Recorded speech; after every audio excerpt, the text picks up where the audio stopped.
Can Wealthsimple be used in the USA? Can Wealthsimple be used in the United States of America? Wealthsimple at the moment cannot be used in the USA. It is now exclusively available to Canadian residents.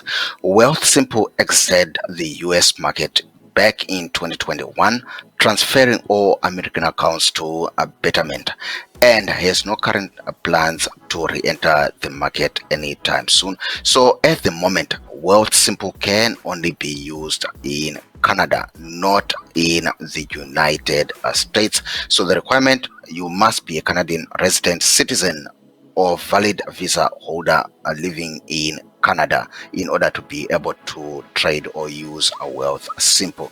It's overseen by the Investment Industry Regulatory Organization of Canada and has partnered with CDIC for a deposit in assurance.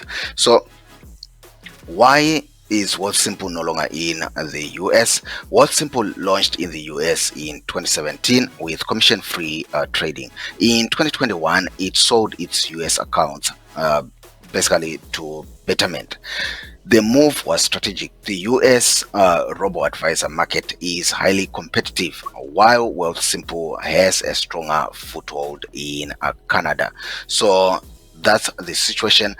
The Wealthsimple cannot be used in the US. It can only be used in Canada.